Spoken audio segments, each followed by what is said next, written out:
Hello, welcome to the Royal Rota, the weekly podcast from ITV on all things royal, where you can watch us on YouTube and you can listen to us on your favourite podcast platform. And if you're watching on YouTube, you will have noticed, cut to wide shot, we are back in the studio. I know. In the same room. In Although the same one of us room. has been in the studio in recent times, as you may have noticed, but the other now one we are couldn't be. both in here. So we're socially distanced, we've measured it, and we're in the studio. And here we are. Welcome back. Where are you? You're over there. I forgot my camera. That's mine. Right That's yours. that camera. Yep. That one's ours. Means nothing if you're listening to this on on a podcast because cameras mean nothing to you. Anyway. Hopefully, it's the end of the Zoom call. We are everything. within the UK. We're on the process of coming out of the lockdown, and restrictions will ease a bit further in the UK next week. And we will talk about that on this podcast because Windsor Castle reopens on the 17th of May, and we've got a fascinating interview with someone from Windsor Castle, from the Royal Collection Trust, who gave us a very interesting account of all the things you can see if you go around there, and I thoroughly recommend it. But the Queen's seen the Queen this week? We've seen the Queen. We've seen most. The first time, actually, we've seen the Queen, isn't it? We've had two things from the Queen. We've heard from her for the first time, and she's done a public engagement for the first time. Her first public Duke of engagement. Edinburgh's death. Yeah. So shall I do the rundown? It's quite Rundown long. time. Robinson's Royal Rundown. I'll try and rattle through it. Brief. Go on, I'm going to time you. I'm going to give you 1 minute 20 seconds. Don't know why, but I'm just going to time that. Go. Well, I quite like a challenge, so here we go. So the Queen, as you say, she did her Queen's speech at the state opening of Parliament, and this was her first sort of major public ceremonial duty since the death of Prince Philip. So we saw her out and about earlier this week, and we also saw her on a video call with the Royal Life-Saving Society, she learnt something new about herself, which we will tell you about. Okay, 58 seconds left. The Duchess of Cornwall paid a visit to 5th Battalion, the Rifles, in her role as Colonel-in-Chief of the regiment, and that was a role that she took on from 45. the Duke of Edinburgh. 45, come on, speed up. Prince Charles paid a visit to St Bart's Hospital, which is where his father was treated earlier this year. Prince William was at the Croydon Custody Centre paying tribute to Sergeant Matt Ratana, who was sadly killed in the line of duty at the end of last year. The Duke and Duchess of Cambridge are in Wolverhampton today as we record this, and they are doing several visits to mark Mental Health Awareness Week. 10 seconds. Prince Harry and Oprah's docu-series on mental health, The Me You Can't See. We got a date for launch of that this week. It will be next Friday, May the 21st. You didn't do it. Meghan, we heard her. That's not irritating at all. I'm going to apologise to those listening. The Duchess of Sussex, we heard from her for the first time since their bombshell Oprah interview, and she was talking about vaccination equality. Yep. And there is a tie-up that is happening between their Archwell Foundation and Procter and Gamble, and that is interesting because Meghan wrote to Procter and Gamble when she was very small to say, "Don't say women do washing up." Exactly. Right. Okay. That's a very long list, isn't it? You missed out on stamps. Yes. Yes. Well, that's all on my list. The 4 new stamps. Okay. Well, actually, let's do the stamps very quickly then. Here are 4 stamps. If you are going to buy a stamp, there are 4 new ones just issued by the Royal Mail in memory of the Duke of Edinburgh. Now, they kind of go through his time as consort to the Queen, don't they? And I'm just trying to find my Twitter post that I did on this morning so I could see the pictures. You've probably got them up on the screen if you're watching YouTube. If you're not watching YouTube, then you know where to find them on our Instagram site at ITV News Royals. So yes, the second class stamp, he's looked very young. Then we've got a first class, what's a £1.70 stamp? What's that for? Parcel, small parcel, and then there's a £2.55. Who decides this stuff? There's a first, a second, a £1.70 and a £2.55. I'm sure Royal Mail will give you the answers, but they're quite spectacular. They're lovely, aren't they? It's a really lovely tribute to him. So. Yes, so if you're a stamp collector or just want to send a stamp, I think they are pretty remarkable. Just come from the Royal Mail. Now, of course, talking about the passing of the Duke of Edinburgh, the Queen has done her first in-public event. Now, so we've seen her a couple of times, haven't we, do those audiences that she does at Buckingham Palace. She does them virtually now, of course, because she's at Windsor Castle, and the ambassadors from whatever country around the world, they come. I think there was even more of them this week, weren't there? A couple more of those this week, Pictures on your screen if you want to see them now. So those are the virtual audiences that she now holds quite routinely down the line on the computer from from Windsor Castle. But the big event this week was the state opening of Parliament. For those of you who don't quite know how the UK system works, the Queen is the head of state, and it's a speech that's not written by her, even though it's called the Queen's Speech. It is written by the government, and she reads it on behalf of the government to the House of Lords. So let's just listen to the very top of what the Queen said to the House of Lords in the Queen's Speech this week.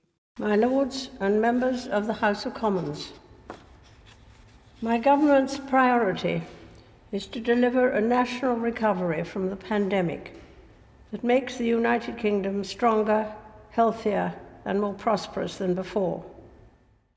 So that was the Queen, and actually normally she would appear in a kind of it's called the state robe or the state crown, or there would be carriages that take her to the Houses of Parliament. This year was the sort of the slimmed down COVID version, wasn't it? Yeah, it was all scaled back to be COVID secure, like so many things.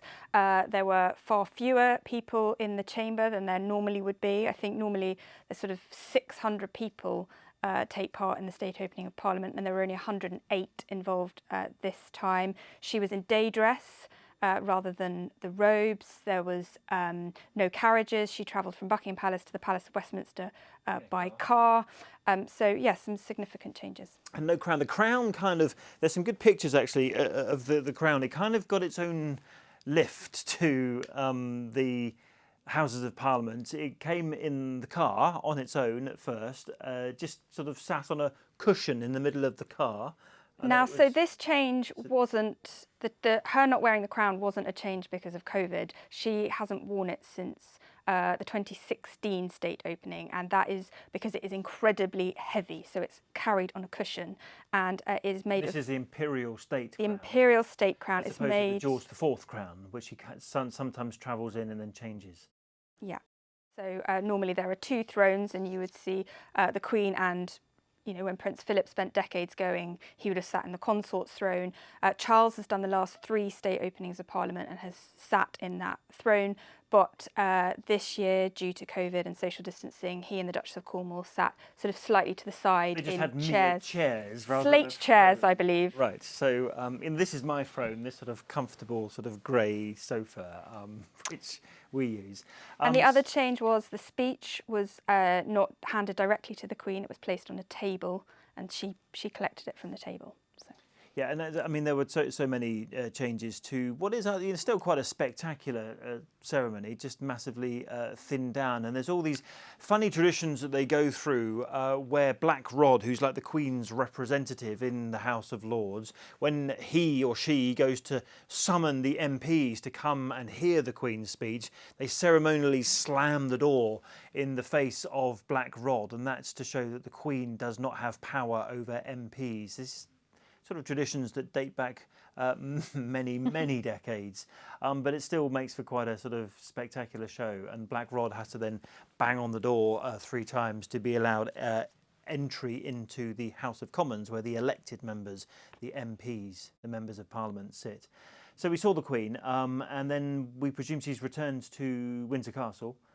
Yep. Since then. Do we want some dress details? Do you want some dress details? I'm guessing Angela Kelly. Angela Kelly. And the brooches that she wore are the... Oh yeah, brooches. We need to know. The brooches are the Boucheron, aquamarine and diamond clip brooches, and they were given to her as a present for her 18th birthday from her father, King George. And the dress, under her sort of coat dress, you could just see it when she was sitting down, and I think it was the dress that she wore in the photograph that was taken for the Duke of Edinburgh's 99th birthday, the one in the quadrangle at Windsor Castle. So there was a nod, definitely a nod to the Duke of Edinburgh. Good spotting. Yes. So there's what a coat dress that's over the dress. dress. The dress. Right. Okay. Correct. Good. Glad we have that sorted. Talking of outfits, the Queen was also talking this week about an outfit which she wore as she couldn't even remember, 12 or 14-year-old. She said 12 or 14, but we know actually because of the date, it was 1941, she was actually 14. Right, so this is when, so take a look at these pictures. This is the Queen swimming in what is known as the Bath Club. Now, the Bath Club is a gentleman's club in Mayfair, so not far from Buckingham Palace, in the district of St James in London, and where she took swimming lessons with her sister Margaret when she was a small girl. And actually, it happened in what, 1941? 1941. Obviously, in the middle of the Second World War.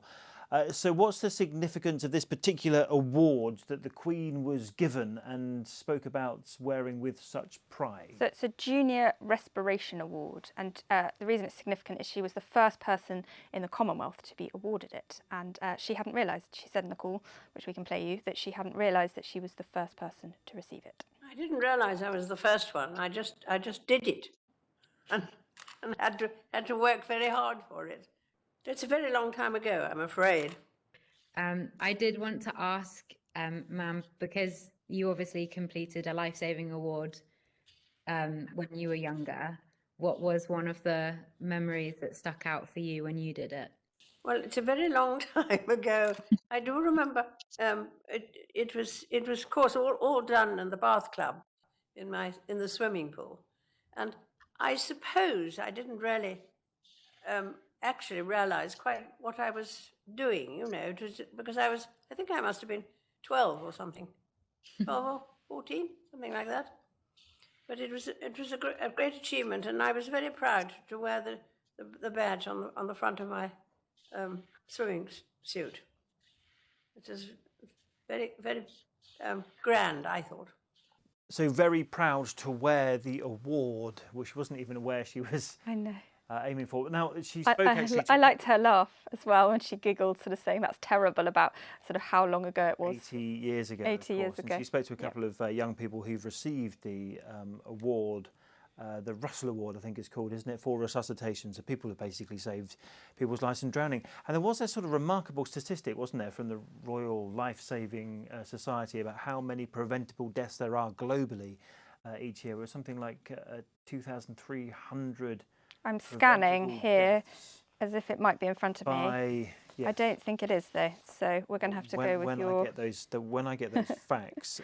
But actually, it just shows you that actually quite... Oh, here we are. Drowning remains one of the biggest causes of preventable death in the world, with an estimated 235,000 fatalities every year. 230, just think about that figure a second. 235,000 preventable deaths by drowning every year. I mean, that's quite remarkable, isn't it? Yeah. So, so that's why she was supporting the Royal Life Saving Society, which she's been patron of since 1952. I mean, her association goes back a very, very long time. Yeah, yeah. Quite remarkable. So, at least the Queen's looking well. I think most people would agree. Yeah, I think it was really nice to see her, and very much sort of back to the day job, back to doing what she does best. And, you know, I think we've talked a lot recently about her. You know, obviously the death of Prince Philip is going to have left a huge void in her life, as Prince Andrew, her son, said. But, you know, she has throughout her entire life put duty first, and we can see her very much still continuing to do that. Yeah, and of course, you know, Prince Philip had stopped going to the State Opening of Parliament with her a few years ago, and it is Prince Charles, her son, who accompanied her this year, as he has done in previous years. So something more. December 2019 and October 2019 and June 2017 he went with her, and June 2017, which was just a few months before the Duke retired, I think he had an infection, so Charles stepped in. And the Queen has done 67 State Openings of Parliament, only missing 4. I go for pregnancy with Edward and Andrew. Yeah. Yeah? Yeah. There we are. 10 points. 10 points. Now, the Queen returned to Windsor Castle. Now, when she returned to Windsor Castle, it's a place that you can join her at, should you wish to, because on the 17th of May, restrictions lift in the UK, which means that certain attractions like Windsor Castle, like the Queen's Gallery at Buckingham Palace, can reopen. So we thought we would chat to Richard Williams, who's a learning curator at Windsor Castle, about exactly what it is you will get to see. And it's quite spectacular. Lizzie and I have done it previously. The tour of Windsor Castle is something you just have to do. You get to see the state apartments, St George's Chapel, where not only Harry and Meghan were married, but also much more recently, the Duke of Edinburgh had his funeral. It's certainly worth a visit, and we spoke to Richard Williams about what you can see if you get yourself a ticket. So a big day on Monday. Not only can you go and drink inside a pub, not only can you eat inside a restaurant, but it's something else you can do. And the man who's going to explain to us what it is you can do is Richard Williams. Richard, you're the learning curator at the Royal Collection Trust. And one of the properties which you run is a rather big place in Berkshire somewhere. Remind us what it is. Yes, this would be Windsor Castle. That and place, yes. We're very, very excited that this coming Monday, 17th of May, we can finally reopen after having to close during lockdown. Now, just to explain to us how long you've been closed. Well, it was just in the run-up to Christmas, wasn't it? It was just before Christmas. We had been open over summer until around October, I think it was. Then we had to close again. But then just before Christmas, we had to shut our doors, and it's up until now, Monday, that we can finally reopen them. I'm a bit biased, but I'm sure Lizzie will agree with me. I mean, Windsor Castle is well worth the money for going around it, isn't it, Lizzie? Once you get to see all those rooms and the state rooms, you get to walk around the round tower, you get to... Can you go into St George's Chapel as well? Yes, absolutely, yes. I mean, so the history there is extraordinary. Isn't it? Don't you agree, Lizzie? I do, and I think I think people are just so excited, aren't they, to be able to get out and about again and go and see things again. It will be, I'm sure, hugely popular. And Richard, how have you had to alter, tours and how people visit due to COVID? What have you had to do?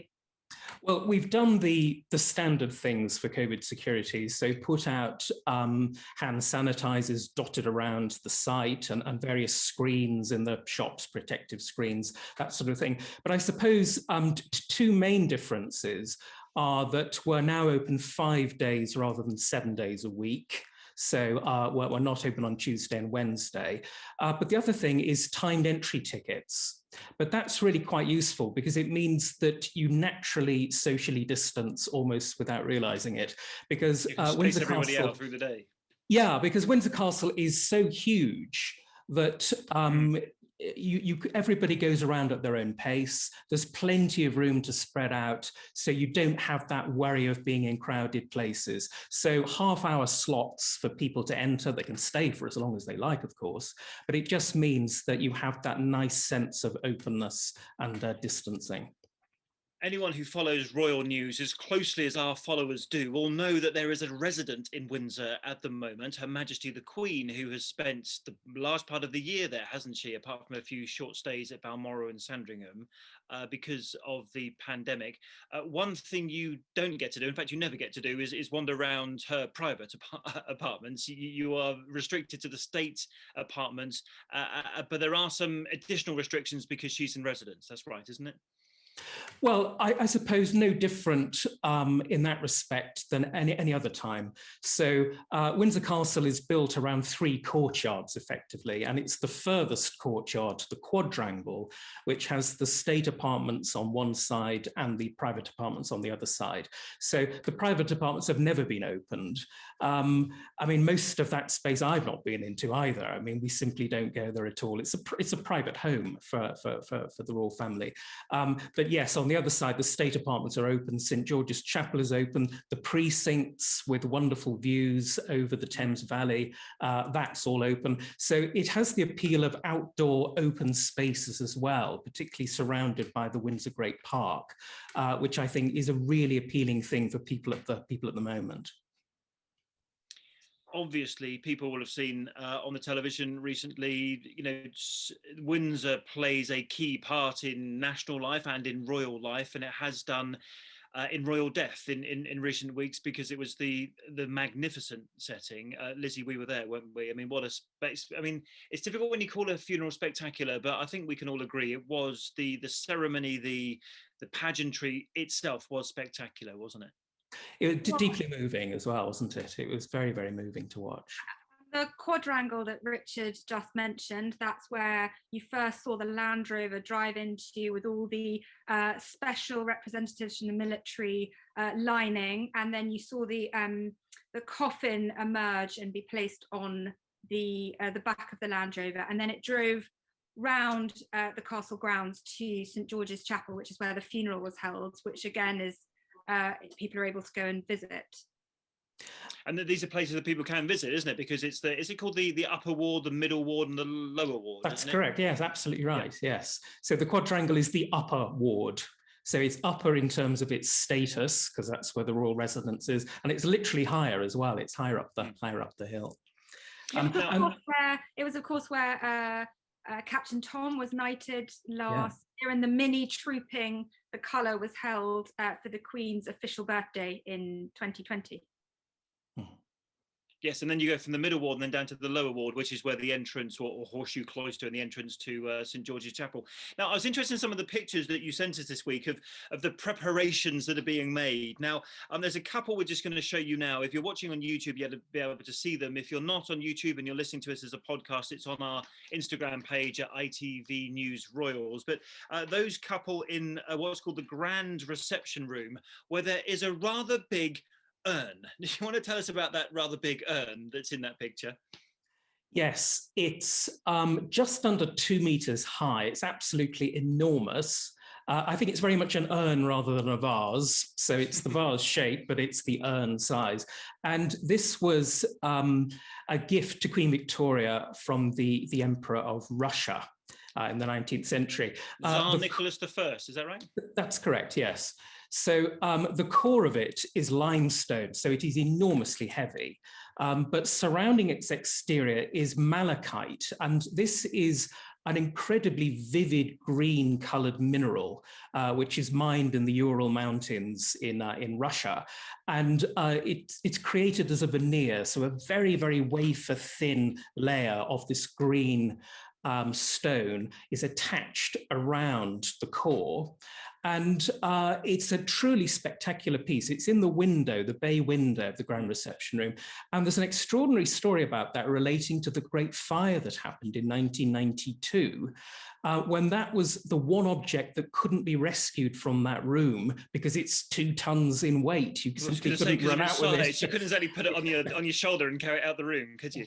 And so what happened, the intense heat of the flames of the fire, along with the shock of the cold water that the fire brigade were pumping in millions of gallons of water, meant that the glue holding the veneer gave way, and this green malachite shards started pinging off in different directions all over the floor. And then after the fire, the restorers came in with buckets and meticulously collected every single piece, and over a few years reattached the whole lot. So this is the ultimate 3D jigsaw puzzle, if you like. It's extraordinary. It's a spectacular object. I would have been absolutely rubbish at that job. What about you, Lizzie? Could you have done that? I do quite like her. I do quite like the challenge of a jigsaw. Can you tell, Richard, when you look at it closely, that it's been sort of carefully pieced back together? Does it show? Well, yes, it is, but it would always have looked like that because the way that you attach the veneer is in pieces. You can't it's not like putting wrapping paper over it. So it would always have been a jigsaw puzzle. It's just that the fire made them all fly off, and it was the headache of trying to put them back again. And they found every single piece, yeah? I think somebody told me there may be one annoying piece. There's always one. Like there is always one. Now, the other pictures you gave us this week, there's a lot of dusting involved. I mean, there's a couple of busts in St George's St George's Hall, isn't it? Which is the biggest room, the biggest room in the castle, where lots of banquets have been held. I think the reception for Harry and Meghan's wedding was held there immediately after the service, wasn't it? It's also where Yes. they first introduced baby Archie to the world. Do you I remember? do remember correct, that yes. picture. Yeah. They posed there. So You don't need a room that big to introduce a very tiny baby, but nevertheless. But for a state banquet, you do. So, Yeah. I mean, the state banquet table, when it's fully extended, it seats 172 people all in one go. But no, it is the largest room in the castle. That had also been gutted by the fire. So it's an entire restoration project of the 1990s and done in a sort of medieval technology, but with a kind of modern take on it. So it's full of shields of the Knights of the Order of the Garter. It's used by the Queen for military ceremonies sometimes as well. Even investitures have taken place there, although they normally take place in other locations. But no, it's an enormously long room. And the dusting you mentioned, a lot of that is going on at the moment. Normally, in a normal year, it would be January. So we call it the January closure. So for usually a couple of weeks in the middle of January, the castle is closed to the public. And that's when the chandeliers are cleaned, and there's a dusting and deep cleaning, like a spring clean, if you like. Yeah, and so we got pictures of the dusting of the bust of Queen Victoria. There's also a bust of the Emperor Napoleon III, who I believe was on a state visit in 1855, was it? And yes, a bust was presented, or Victoria commissioned it for Albert, I believe. Yes, that's right. So these are two sculptures that are just being put in for Monday. So they haven't been there before. Because just before the very first lockdown, we were able to open up a part of the castle that hadn't been seen by visitors for 180 years. And this was the original entry hall that King George IV had constructed for his state visitors, called the Inner Hall. And it's a very, very long, it looks like a cloister in a cathedral, this medieval stone vaulted hallway. And it is truly spectacular.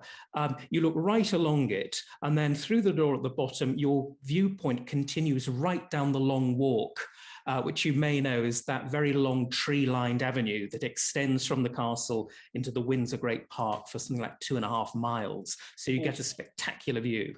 All the way to the statue of King Edward, no, which king is it? King George III, isn't it? Correct, yes. That's very good. Very impressed. So the busts are being placed in that hallway. So it was rather empty previously. So there's a bust of Queen Victoria as a younger woman, and then the one of the Emperor Napoleon that you mentioned. Lizzie, we were chatting, weren't we, about the problems that all charities have had because of the pandemic. We were, yes, and Royal Collection Trust has been hit quite hard, hasn't it, by the last year? And obviously you've been locked down, but you operate on visitors coming to your sites, and you just haven't been able to do that, have you? And just explain that, Richard, because a lot of people think the Queen makes the money from opening the castles and Buckingham Palace and all the rest of it, but actually the money is raised by the Royal Collection Trust, which actually has a very important job, doesn't it? Yes, that's absolutely right. So there's no taxpayers' money that supports the opening of the palaces and the organisation that I belong to, and it is a charitable trust. So this was founded by the Queen, and as you've described, it's charged with caring for the collection, so conservators and restorers, and also for making it available to as many members of the public as we possibly can by opening the palaces to visitors, putting on exhibitions, loaning out works of art to exhibitions all over the world. And it is absolutely dependent on visitors coming and buying an entry ticket or coming on one of our tours. And so, as with so many other organizations like ours, with the lockdown, it means that we've been starved of that income. So we have been very, very badly hit, as so many other places have. So what you need is people with their wallets buying tickets, to put it bluntly. Yes, and buy the Buckingham Palace gin. That's flying off the shelves. That's Buckingham Palace gin and slow gin, yeah? Yeah, it's just been released, an additional gin, a slow gin. Yeah, I'm looking forward to trying the slow gin. I did try a little miniature bottle of the Buckingham Palace gin. I can thoroughly recommend it if anyone wishes to try it. So just before we let you go, just explain in terms of the other residences, Buckingham Palace isn't opening in its normal way in the summer, but there is a special extra thing that you're allowing people to do in the summer, which they haven't been able to do before. Yes, that's right. So on Monday, the Queen's Gallery at Buckingham Palace is opening. So that's our exhibition space. And there's highlights of great masterpiece paintings that normally hang in the picture gallery in Buckingham Palace. So that opens on Monday. But yes, normally the Buckingham Palace summer opening, lasting from the end of July into September, it is different this year because of all the disruptions of COVID and COVID security. So we will be offering tours in small groups of people around the state apartments. But the major offer this time is to go into the Buckingham Palace garden and in fact go around the entirety of the garden. So there will be days when you can come in and wander around yourself in one area and then join one of the tours with one of our specialist guides, and they take you to the beautiful private areas of the garden where there's a tennis court where Fred Perry played tennis once. There's an even larger urn than the one we just described. Even larger. An absolutely vast urn. The Rose Garden. It's a wonderful site for conservation as well. So you get incredibly rare flowers and birds and trees. It's a beautiful, beautiful place. So that's somewhere where you can go. And during those key summer months, you can actually go and have a picnic in the garden, which yes, and bring your sandwiches. And you were completely inundated, weren't you, with yes. people trying to book tickets online when it was announced that people could go and do that, weren't you? Well, no one's never been able to do it before. It's a completely new thing that we've been able to arrange this year. So what an opportunity to go take your family with you, take selfies of yourself in the garden with Buckingham Palace behind you, looking having at a picnic with the best sandwiches with the crust cut off. We'd expect nothing less. Naturally. I think people have to provide their own picnics. Yes, you don't get a free sandwich, do you, as part of the ticket? There is a cafe, so if you don't have sandwiches, you will be able to get various things there when you arrive. And of course, pick some juniper berries, maybe, if you want to make your own gin to rival the Buckingham Palace gin. Well, you better hide those bushes. Well, they were literally used to create the gin. So it was the botanicals harvested from the Buckingham Palace garden that were used to create that gin. So it's very much a self-contained production. Well, Richard, we wish you and your team well next week with the reopening of Windsor Castle. It's long overdue. It's well worth a visit as well, of course. So if you're in the UK, I suggest you get yourself a ticket at some point between now and the summer months. And if you're not in Windsor, then go and get yourself a sandwich and a picnic in Buckingham Palace Gardens. So all very much worth it. Richard, it's a pleasure having you with us. Thank you very much for talking us through all of that. And we wish you well with the reopening. Thank you. Thank you very much. Love the detail of the bits of that urn that were pinging off in the fire and going around and having to collect them up. Interesting, there's one bit they haven't found. I know, it's always like that in a puzzle, isn't there? One that's like under the sofa. Urn, then, I wonder, maybe you can tell us if you go and visit. If you look at that urn, is there going to be a... I'm not sure you're allowed to touch it, so... Yeah, but can you see the bit where the piece is missing? I don't know, or did they should have... fill it in with some... Coloured it in with some putty or filler and painted it over and hope no one would notice. It's very clever, whatever they've done. But what they did. I mean, it's anyway. Obviously, as we spoke to Richard about, they've obviously had a really, really tough year and had a real kind of hole in their finances. So they really, really do need people to go and visit. And as he mentioned, things like the Buckingham Palace gin, which you can buy either online or in the shops, and the slow gin, which they've just released more recently, all goes towards the funds of the Royal Collection Trust. And actually, the other charity that runs the non-resident residences or palaces, like the Tower of London, like the one at Hampton Court, for example, and the palace at Kew Gardens, the Royal Palaces. Royal Palaces. Again, another charity who has suffered from the lack of visitors. But they will soon have their exhibition, won't they, with Princess Diana's wedding? Yes, because they run Kensington Palace. Kensington Palace. Yes, exactly. So anyway, your chance to sort of, I suppose through buying tickets and having a great day out is to sort of be contributing to these charities who maintain these fine palaces. Also a great chance to see up close lots of these places that are sort of such a part of history and, are the centre of, big ceremonial events that you can see on television. Just like the Windsor Castle was for the funeral, for example. You know, the centre of national and royal life, and you get to go and see it up close. So definitely worth a visit. I mean, I don't know why I'm promoting it so much, but I just think it really is worth going. They are quite remarkable places to visit. A place that we visited last week was in Wiltshire. It was the home of the 5th Battalion, the Rifles. The significance of that was that Camilla, who is now the Colonel of the Rifles, was handed that position by her father-in-law, by the Duke of Edinburgh, on that very last sort of public engagement he did last summer at Windsor Castle.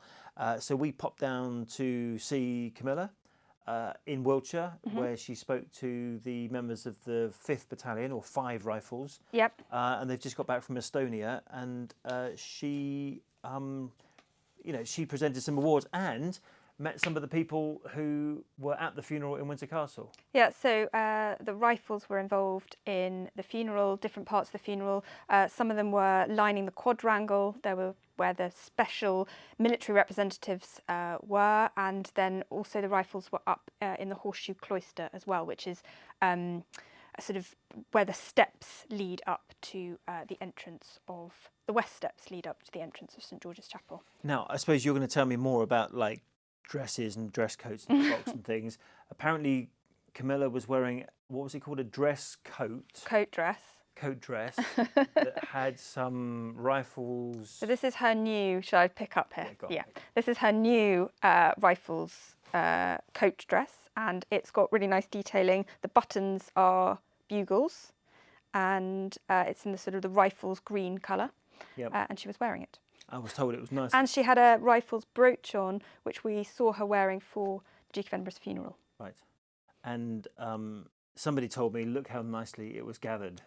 It was beautifully gathered. It was beautifully gathered. There we are. As you commented. Those I'm are quite all sure. the details you need on what Camilla was wearing at this particular event. We also spoke to Colour Sergeant Jerry Widaru, and I hope I pronounced his name right. He was one of the soldiers from 5 Rifles who was in the quadrangle at Windsor Castle. Now, he spoke very movingly, didn't we, about exactly what it was like to be in there, and that silence as that Land Rover pulled in and the music was playing, but then the silence as the coffin was carried out of the state entrance of Windsor Castle. Have a listen to his description of that particularly unique moment and the very unique position that he had on that Saturday afternoon. I was part of the special relationship group who were based in the quadrangle, and we were directly looking towards the state entrance, and as the coffin came out, there was this silence, and I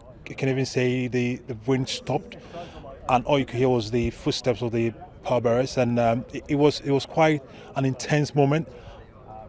But at the same time, I was there thinking, this is a man who's giving his all. And after the visits that Camilla paid, where was it? It was Bulford Camp, wasn't it? Bulford Camp in Wiltshire.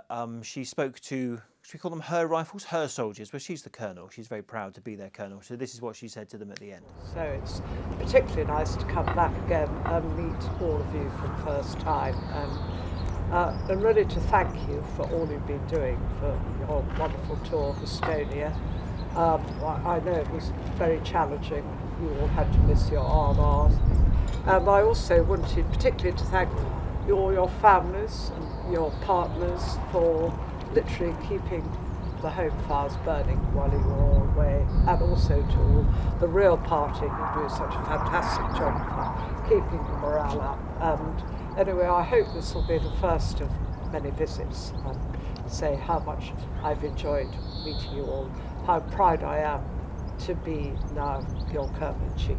So there was Camilla sort of remembering her father-in-law in the way in which she, has had that honorary position as Colonel of the Rifles handed to her from Prince Philip, and Prince Charles was also remembering his father in a way, because he went to St Bart's Hospital, where, if you remember the month that Prince Philip was treated in hospital, St Bart's was one of the hospitals, or one of the 2 hospitals he was at, where he had his heart surgery. Yeah, he was taken there from King Edward VII to St Bart's, and then he returned to the King Edward. But yeah, Charles was there this week, and he was marking International Nurses Day, but he was also had the chance to meet some of the staff that cared for his father, and to thank them, basically.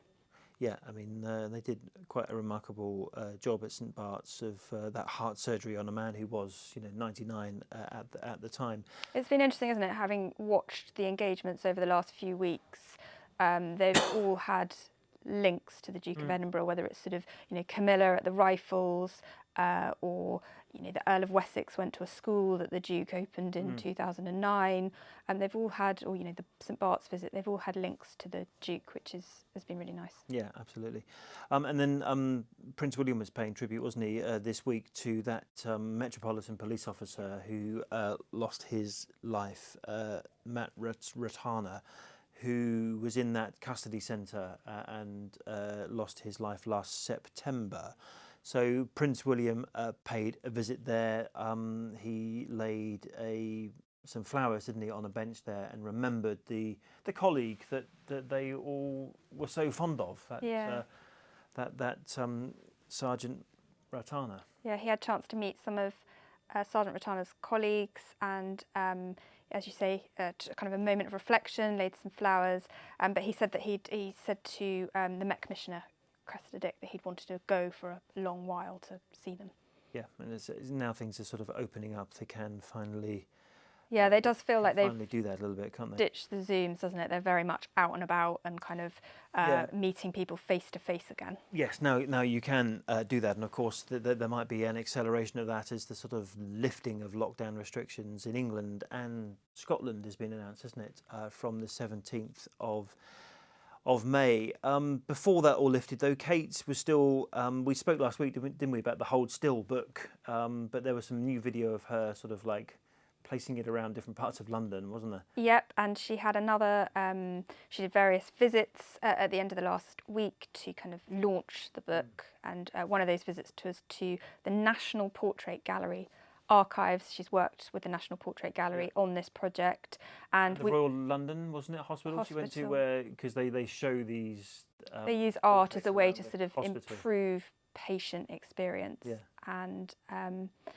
Yes, she also had a conversation this week. Like Mila last week, we had her in phone conversation with her. She did another one of those, was launched on their YouTube channel this week. The big YouTube channel, how's it going? Have you checked the sort of the numbers? Followers? No. No, but they'll have some new content today because they are in Wolverhampton. Oh yes, they're in Wolverhampton. They are. Not only in Wolverhampton, of all places, which if you didn't know, if you're watching this in America, is a town or city? Ooh, I don't want to get that wrong. It is in the metropolitan area of the West Midlands, in the middle of the UK, not far from Birmingham, and they were in Wolverhampton, seeing some small animals, I believe. Yeah, so they did 3 visits to local organisations, and this is all part of marking Mental Health Awareness Week in the UK. And one of those visits was to an organisation called Huggle Pets.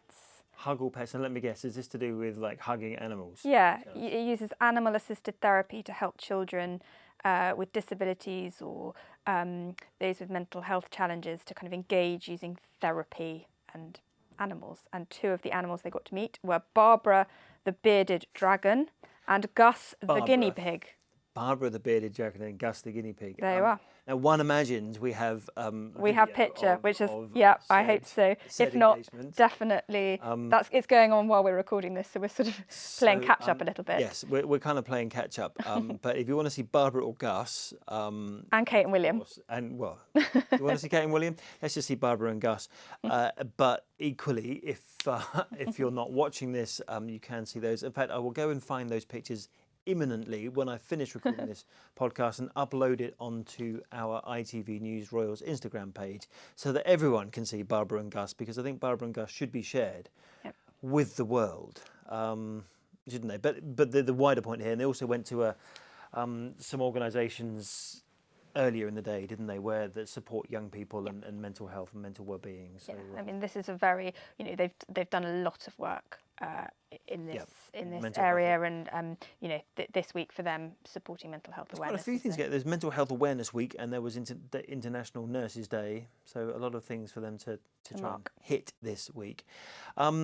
Vaccines. We should talk about vaccines and Meghan's promotion of vaccines. So we heard from Harry last week, didn't we, about his arrival at the Vax Live event. I'm trying to throw my mind back a week now. And then since we last recorded the podcast, Meghan's been talking. The first time we've heard Meghan speak since she chatted to that Oprah lady. Not that that was newsworthy. I think the bombshell interview was... the bombshell interview with Oprah yes. Winfrey. So this is what Meghan said about vaccines, and of course trying to get vaccines to as many people in as many countries, rich or poor, across the world. The past year has been defined by communities coming together tirelessly and heroically to tackle COVID-19. And we've gathered tonight because the road ahead is getting brighter, but it's going to take every one of us to find our way forward.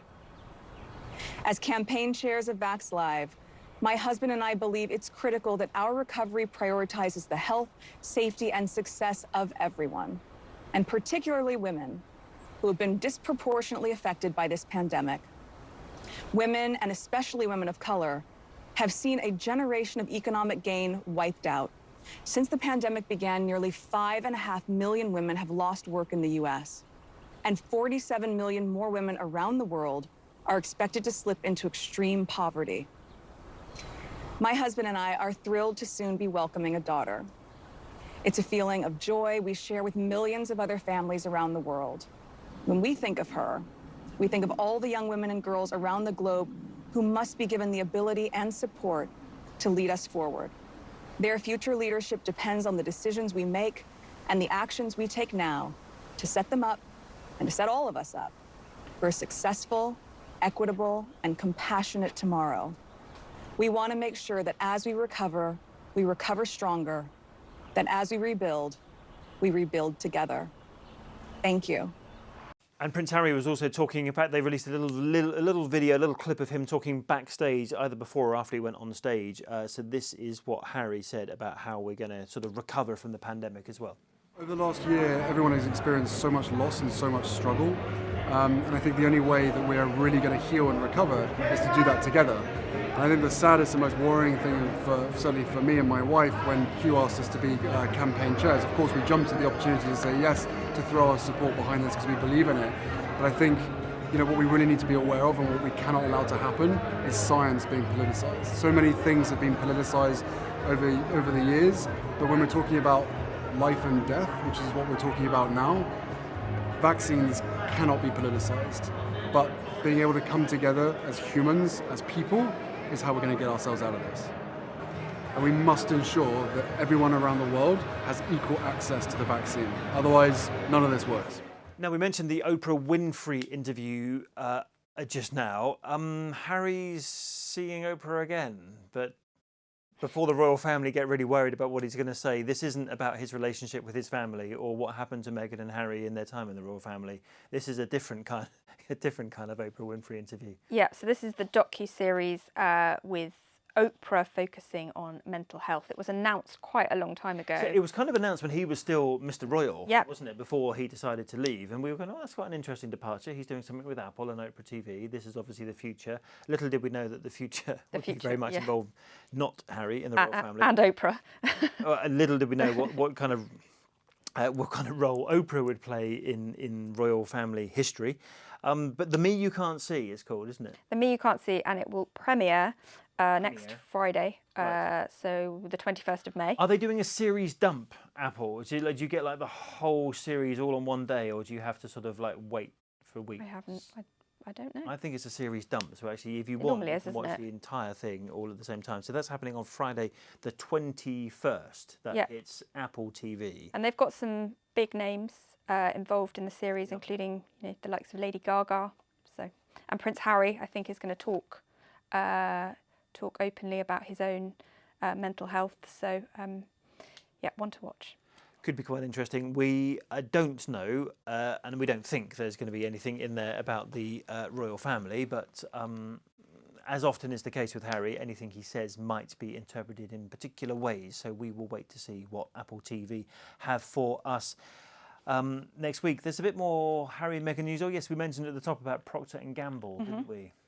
Procter & Gamble, so the Sussex's Archewell Foundation have announced that they're going to have, not launched at all, they've announced that they're going to have a long-term global partnership with Procter & Gamble, which is particularly interesting because Meghan wrote to them when she was 11 to complain about the sexist language used in one of their television adverts. Because one of the television adverts said something like, mums across the country are doing the washing up. Mothers around America are fighting greasy pots and pans, and she wanted it to be changed to people. Yes, mothers around America are only fighting grease in pots and pans. Of course, fathers are not at all. They're either busy at work or watching television or smoking cigars. Yeah, and I think so.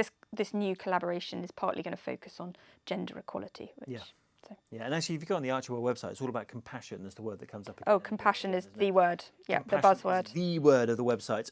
So in that compassionate way, we are kind of done, aren't we? In that compassionate way. Yes, because we kind of think, in order to be compassionate towards you, dear listener and viewer, that we wouldn't want to drone on too long. So in a very compassionate and Archewell kind of way, we are going to say that you are relieved with your duties. You no longer have to listen or watch us, but you do have to tune in next week, only if you promise to. Fair enough? Fair enough. We'll see you next week.